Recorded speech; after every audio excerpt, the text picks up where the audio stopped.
Thievius Raccoonus is complete! Now, try beating all the Master Thief sprints to unlock the designer's commentary. Once you've unlocked them all, I've got a special behind-the-scenes movie to show you. Hey everyone, this is PrinceWatercress, and welcome back to Let's Play Sly Cooper and the Thievius Raccoonus for the Sony PlayStation 2 again.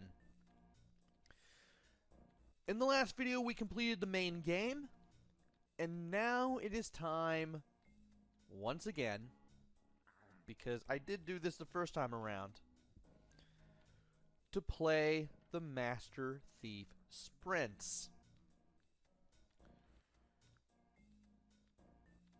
This is going to be the hardest part of getting the 100%, just because you have strict time limits in which to beat all of the platforming stages in the first 4 chapters. Here's how the Master Thief Sprints work.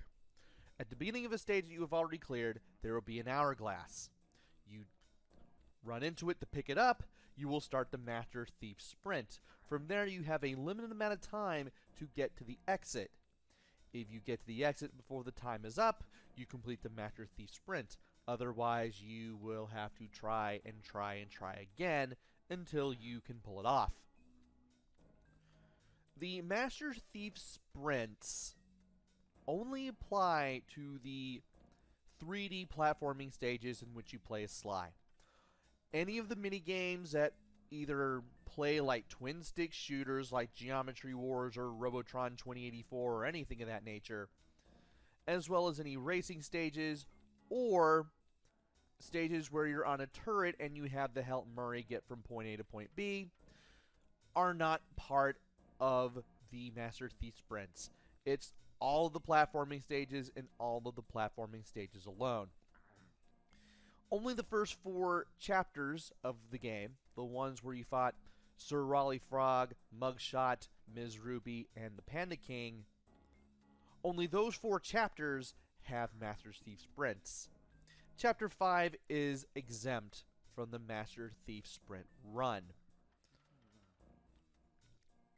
In the last video, we finally opened the vault for Duel by the Dragon after accidentally interrupting Bentley for the second time.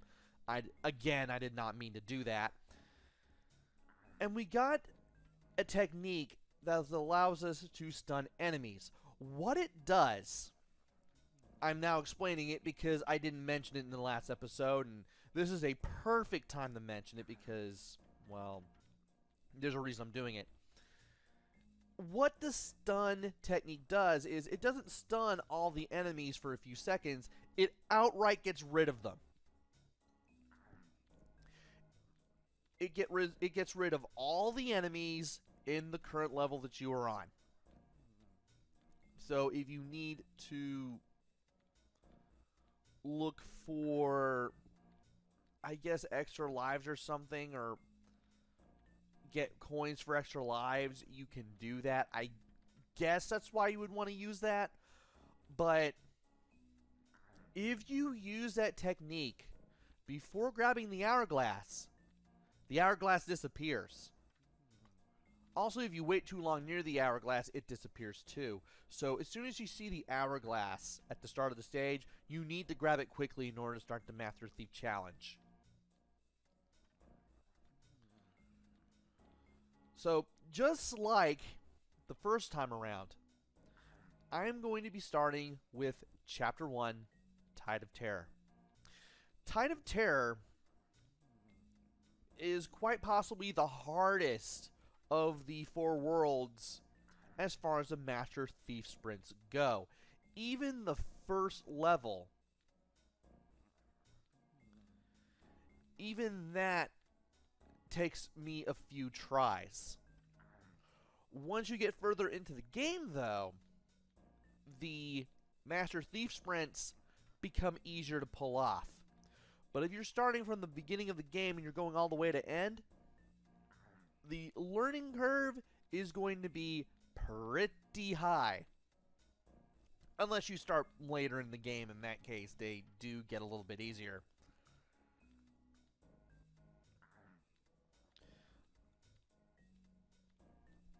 And there are other things that I want to mention. I had to think about it for a little bit before I said anything else. And I will mention those things as I perform the winning run for each of the levels in Tide of Terror and their Master Thief Sprint runs. This intro is taking a lot more time than usual. A lot more time than I intended. So this is the part where I stop talking and I start playing.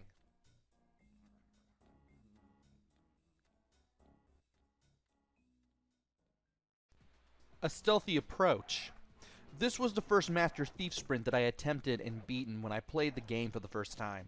And not surprisingly, it's the first one that I do for this replay. Just touch the hourglass and the sprint will start. Just don't use the move you got after beating Clockwork, because the game takes the hourglass away from you if you do. You're going to be using the roll move to get some speed in the straightaways of all the Master Thief sprints. As a matter of fact, it's the one move you're going to be using more than anything else with the sprints, as the clock for the sprint speeds up and slows down with fast and slow respectively, giving you no real advantage at all.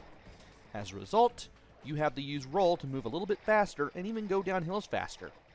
Unless you use roll, you won't have a chance of beating the sprint for a Stealthy Approach.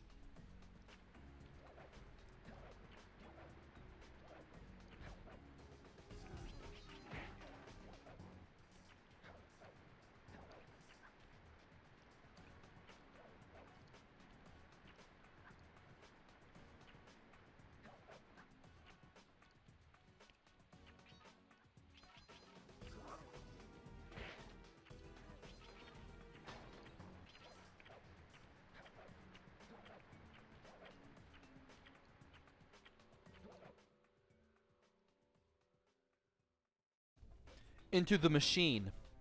Into the Machine has you learning how to get past the narrow walkways you have to sidestep across in order to save time.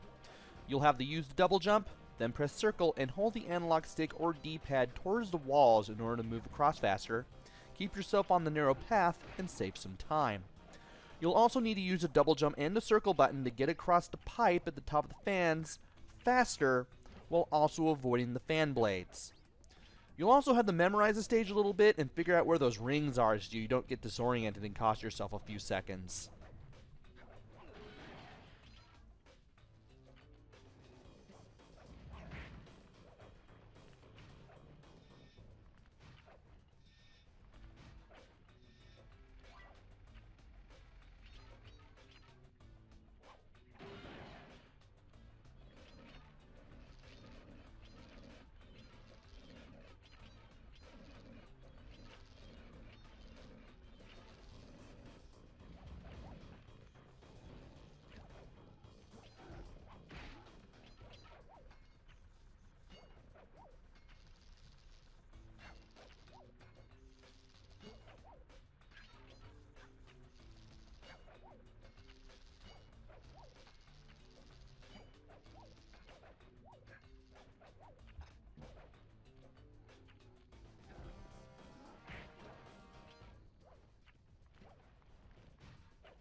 High Class Heist.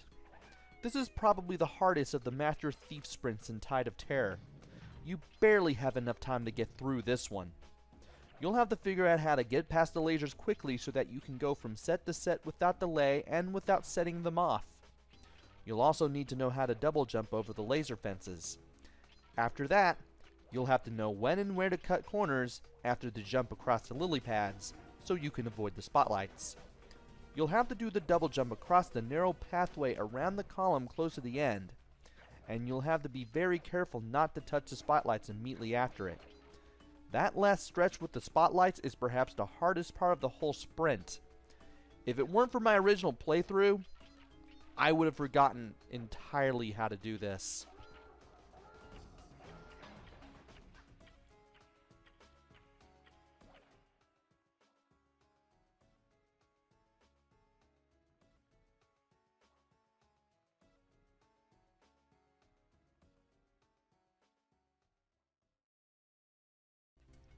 The fire down below.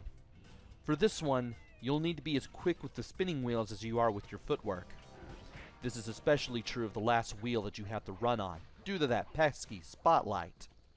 Once you're able to get on the conveyor belts, don't forget to roll.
A Cunning Disguise.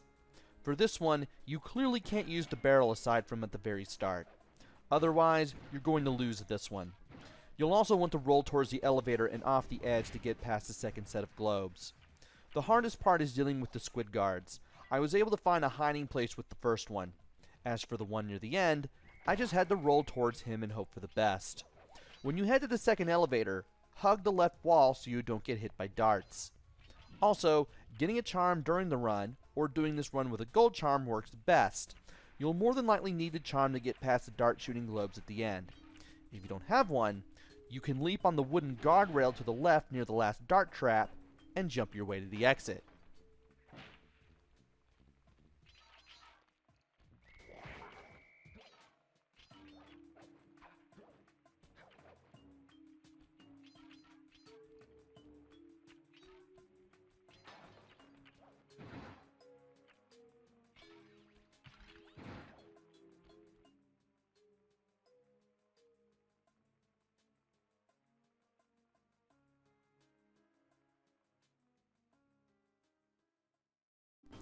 The Gunboat Graveyard.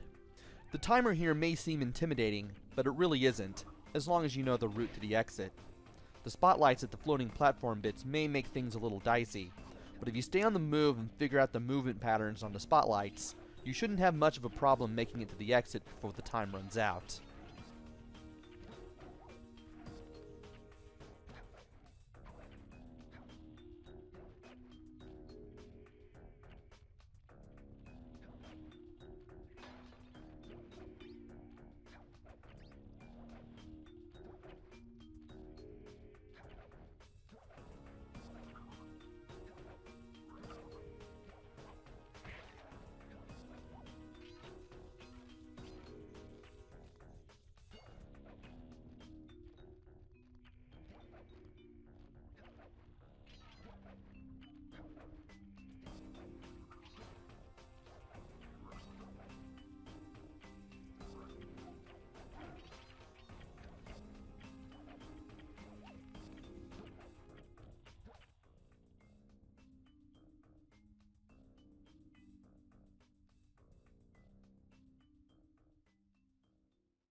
And that is it for the Master Thief sprint runs for the first chapter of the game. Join me next time where we take on the Master Thief sprint runs for the second chapter of the game. Until then, this is PrinceWatercress. Take care, stay safe, and thanks for watching!